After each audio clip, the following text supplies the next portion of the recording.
ink-a-dink, ink-a-dink, ink-a-dink, ink-a-dink, ink-a-dink, ink-a-dink, ink-a-dink, ink-a-dink, ink-a-dink. Wow.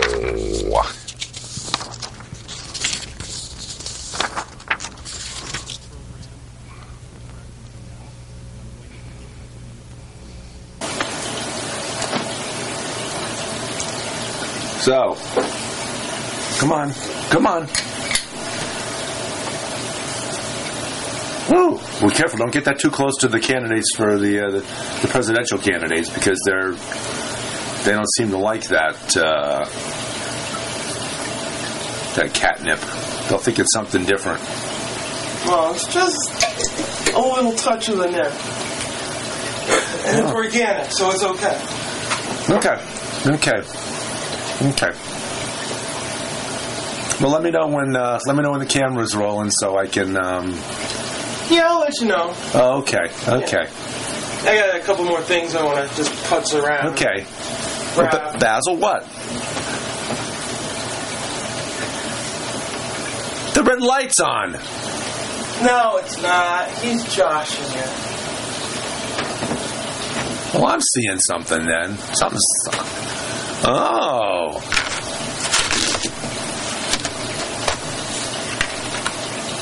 Okay. That lasted long. That wasn't a very long visit from Oswald Cobblepot. Bring him up here again. Bring that little rascal up here. Give him a chance to run off the table one more time. Oh, there goes Walter. She's finished her 40-second work week. Oh, Ozzy. Oswald. You know, Basil, you're right. It is on. I need the Inky Dinky phone too.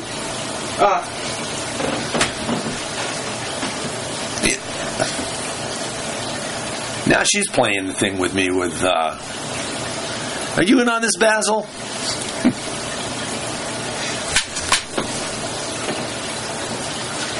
Okay.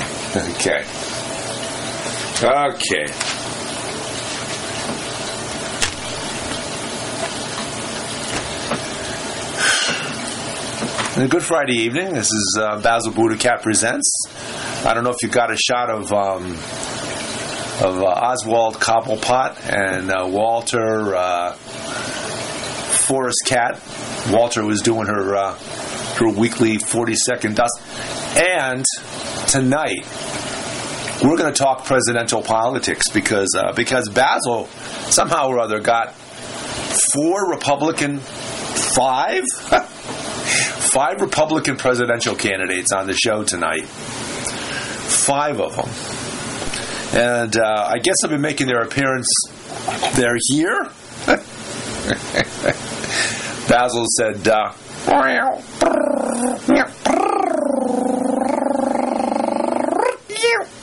woohoo! Said the show is really going to be about one presidential candidate who's not Republican, a fellow by the name of Bernie Sanders. And I think we left Bernie Sanders' page up. I'm not sure if we're going to see it or not. Yeah, it's there. Okay. Because important story to talk about, because we're seeing the media play the Basil said, look, let me talk and then you translate. That's your job. You're my co-host, interpreter, and chief gopher on this show, and that's your job, to translate, not to narrate. Okay, Basil, go ahead. Okay.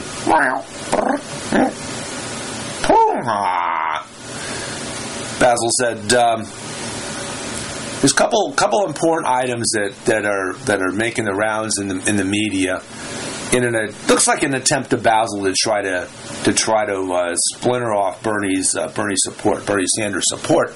And one of them involves guns, and one of them involves socialism.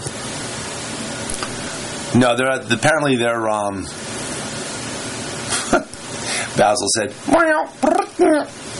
no, they're not trying to imply or even imply, let alone state, hey, she's getting some overtime in,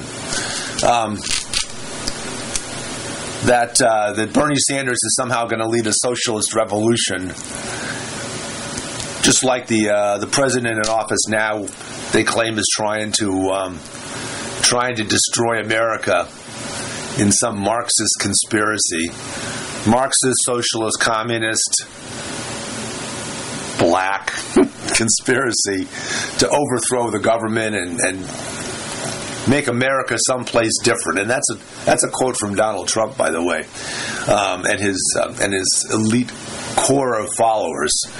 So they're saying that they're playing the same kind of game that they played with Senator Barack Obama back in 2008. They started off with the rhetorical question, is he black enough? Because, as we know, President Obama is biracial. He has a white mother and a black father. And the question started off with, is he black enough? In other words, does he really qualify to be supported by black people since he's not really one of them? That was the implied message. Then, when that didn't seem to work too well, they came with, is he white enough? And again, the message was, he doesn't really deserve your support anyway because he's not like you. And he's not like you, and he's not like you. He's one of how did John McCain put it? But Basil, how did John McCain put it? Oh, that's right. Yeah, Basil said that one. Said McCain in the debate where he sort of looked at Obama and said that one. And President Obama, Senator Obama at the time, had apparently a fairly clever comeback to McCain when he referred to him as that one. Senator Obama went like as if to brush off that remark and not be bothered, maybe offended by, but not be the least bit bothered by. So he gave Senator McCain So, guns or socialism? Which one? Basil he winked at me and said, "It's going to say something eventually."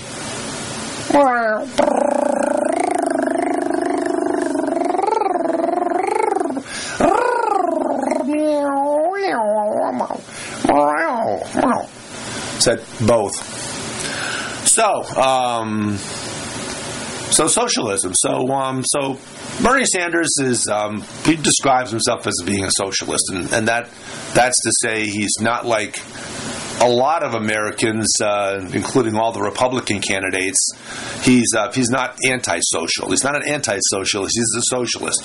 He believes in feeling for other people's needs and treating them as human beings and acting in a social, civilized fashion toward other human beings and toward the world in general.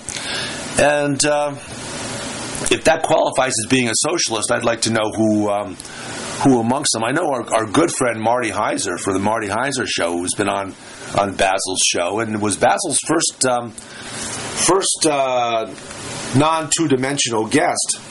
Marty came on, and certainly Marty, being a good Christian like Basil and I, Marty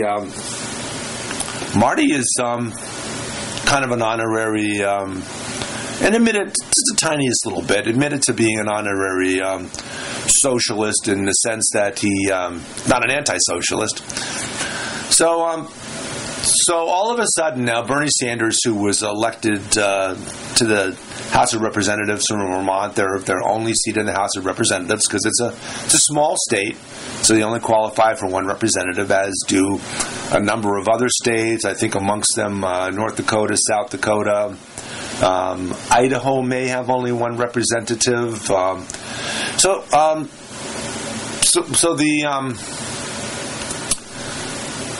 So the division between Bernie and his fellow socialists was attempted.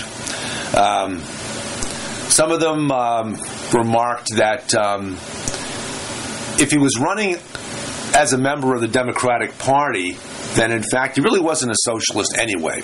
I mean, he may have been a socialist at one time, but he apparently had sold out by joining a major political party and being pure socialists.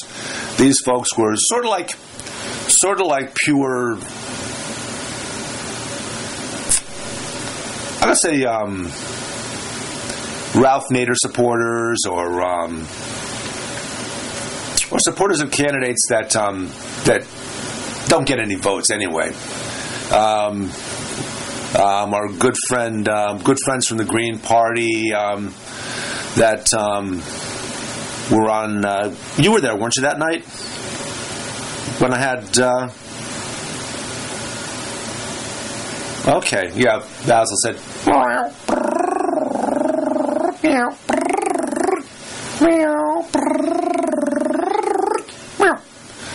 Said, you made me watch a show. And it was humorous in the sense that when John Hartwell addressed the two Green Party members and said to them something to the effect of, if you guys ever actually ran a candidate or two and actually maybe even won an election somewhere, maybe people would take you seriously, and didn't make the Green Party members real happy about that, because he was defending the Working Families Party, which occasionally runs candidates in order to get a place on the ballot for future elections. They rarely win, but they do run candidates, and their attack mode, their mode of getting their point across and getting support for their issues, they're issue oriented, of course, obviously, as Working Families Party would imply. They look to candidates for the two major parties and try to get some support for issues like paid sick leave, raising the minimum wage, and actually talking about it as a living wage rather than a minimum wage, because people who work 40 hours a week need to make enough money, need to be paid enough money to show them the respect that they count. They count enough that they work 40 hours a week, and they should be able to earn enough money to feed their kids, put a very modest roof over their heads, and be able to afford transportation to and from work. Whether that's by car or by bus, or they need to be able to live. They need to be able to survive out of respect for the fact that they're working 40 hours at a job at Walmart or McDonald's or any of the other places that force we taxpayers to foot the bill for their food, or supplemental money for their food, supplemental money for their living quarters, and basically end up getting stuck for what the corporations like McDonald's and Walmart and the other ones that pay minimum wage, which in the United States now is $7.25. Connecticut is going to $10. Certainly Connecticut needs to be higher because it's more expensive than a lot of states in the United States. So anyway, Basil said,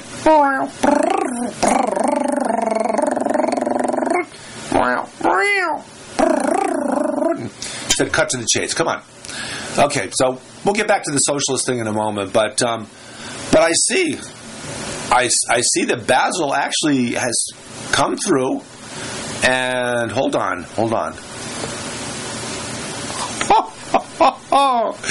He has 5 Republican presidential candidates for office. And here's one of them. And you might think this is a piece of volcanic rock from lava. As a matter of fact, it says on it somewhere,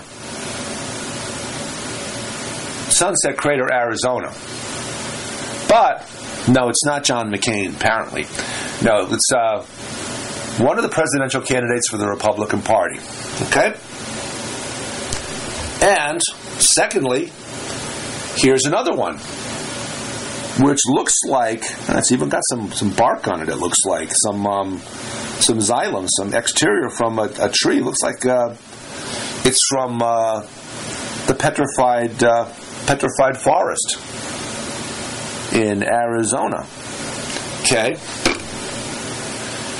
So, looks like fossils. Hey, okay. Another piece of what looks like some interior portion of a tree from the petrified forest. And here's a big one. This one's got to be Jeb Bush because it's the biggest one of the bunch, except for yeah. It's got a chunk of coral stuck in there, it looks like. So it's got to be off a coral reef, which would be off of Florida, which would represent, I guess, former Florida Governor Jeb Bush. So we got some fossils here. And so we've got 4 Republican candidates that are fossils. And we have, back for a second visit, we have the leader in every poll amongst Republican voters. Registered Republican voters like this guy. They say, and the key phrases they find in their focus groups, because they do focus groups to see what people like about candidates. Republicans, they're, I don't know, the term is focus group driven. It's they want to pretend like they give the people what they want, and apparently they've given the voters, Republican Party voters, what they want, because they've got this guy as number 1 in the polls, Donald Trump, and he's. Okay, hold on. Okay, it's not on the Cat in the Hat phone, not on the Nickelodeon phone, not even on the Inky Dinky phone. There's a speck of dust on the table. Hold on.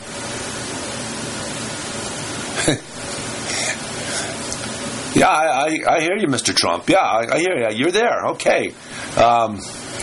It's on the micro Inky Dinky phone, which, the Cat in the Hat phone is for important callers in. And wait, hold on.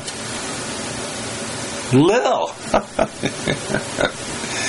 We do have on our Cat in the Hat phone. We have Lilith, Basil's mate, who's in the hereafter. She passed away in October, and she's seated at the left shoulder of the right hand of the father, and the left shoulder being that of Basil BuddhaCat, who's also there, and here only in a 2-dimensional sense. So Lilith is on the phone. She's joining us. Okay. That's Lilith, tail included, free of charge. And we named her that because Basil was a Maine Coon with a Manx tail. That's to say, he had the perfect tail. His tail was a little stub.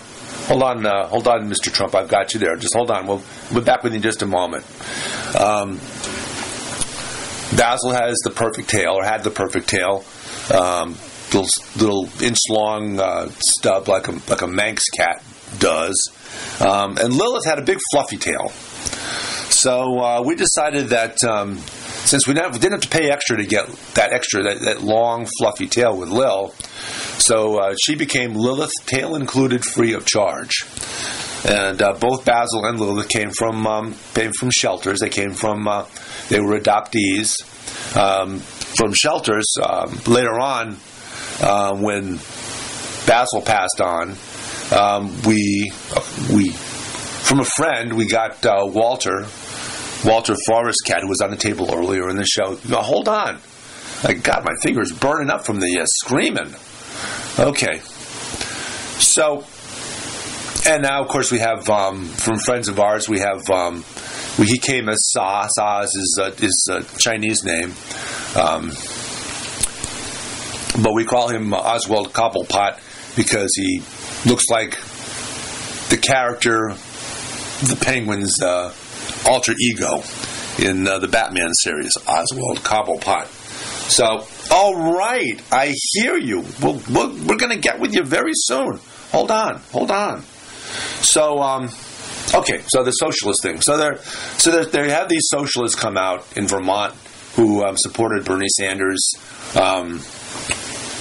back in the day. I was in the House of Representatives, U.S. House for I think four or five terms, and he's been in the Senate now for a while, and won with a 71% plurality, which I guess 71 out of 100 voters in Vermont voted for him. It's not bad. It's still 71%. So here we go. We've got these socialists came out and said, well, Bernie Sanders is not really one of us anymore. He's running as a member of the Democratic Party instead of a member of the Socialist Party. So therefore, he's a sellout. He doesn't represent us anymore. But here's the thing. Guess what? He represents a growing percentage of Democratic Party voters. As more voters hear about him and listen to him, he's very quickly gone week to week, 5%, 10%, 14%, 18%. And here's the important thing for you rocks from the clown car. And the driver of the clown car at the moment, Donald Trump, he has actually in polls he beats Jeb Bush by a small margin, 1%. He beats we'll call them clown car. I hear you. Hold on. Oh. Clown car representative number 2 by 7 points. Scott Walker, probably some relation to Jay, and that could be an offensive with at least a fine attached to it. He's related to Jay Walker, and he's ahead of him by I think 4 or 5%, or he's ahead of another candidate by 7%, and there's some other bunch of candidates. How many candidates are there? Basil said, let's go down the list. Rand Paul, Ben Carson, and a bunch of other ones. So, I know you want to talk. I know you want me to... No, we don't have speakerphone on my fingertips. Sorry. So he may be losing favor amongst the socialist purists, but at the same time, he's quickly gaining popularity amongst the Democratic Party voters, and he looks to be doing quite well in polling in Iowa, New Hampshire, and other states. Because Iowa and New Hampshire, of course, are the two first. I think maybe South Carolina slipped in there too. I think South Carolina's maybe slid in as the second primary. But anyway, he's doing quite well amongst Democratic Party voters, and no ill will or disrespect intended toward Hillary Clinton, who is still the front runner amongst Democratic Party candidates, of which there are, there's a couple of 3 other ones that I don't know, a guy from Rhode Island, a guy from Maryland. Oh, Jim Webb from Virginia, who Basil loves to talk about because Basil thinks Jim Webb is the Virginia cat's meow. He was Secretary of the Navy. He's a Vietnam veteran. A real veteran. And I guess Donald Trump would have to say, at least he didn't get captured. At least he didn't take the easy route out like Donald Trump says John McCain did. So Jim Webb has a good record. He's fairly progressive guy and has a lot of bona fides and broad support. He would gain broad support across the voting electorate. So he's got good potential for an actual presidential campaign. And okay, we've got to take this call from the Donald.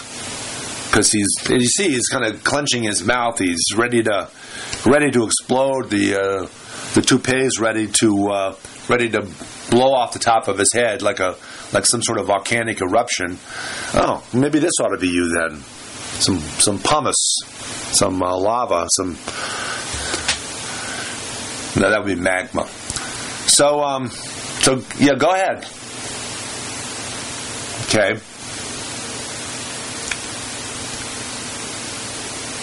Said he's not taking it back. Anything he said about Bernie Sanders, he's not taking it back. Not that he really ever said anything about Bernie Sanders, but if he did, he's not taking it back. He's standing by his word.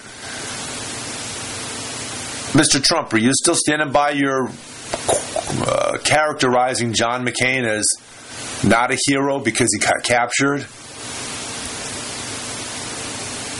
Okay. He didn't say it as loud as he used to, but he did reiterate the word loser. So I guess that still stands. So, okay.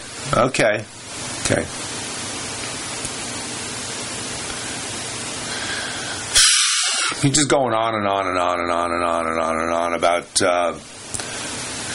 Mexican this and Mexican that and Mexican the other and okay. But he ate at Taco Bell last week. Says he's never been to a restaurant where he spent less than $300 for a meal. So he came out of Taco Bell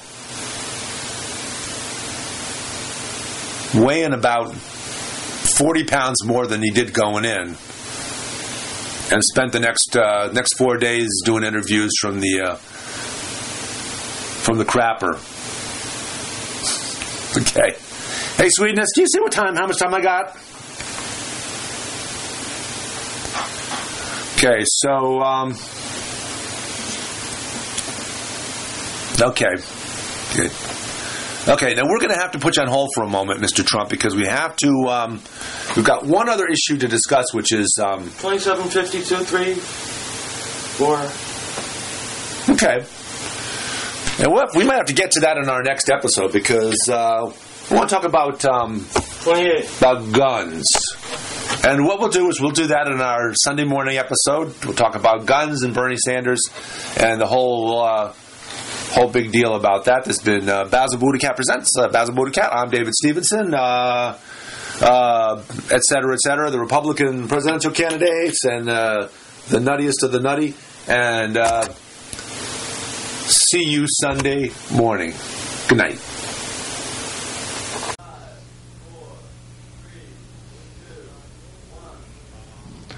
They say they'd rob your grandma blind on Wall Street,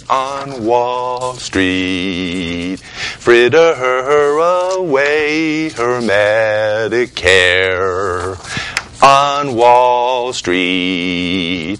And Pharma Oil and their pet fox don't care if she lives in a box, so long as they wear platinum jocks on Wall Street.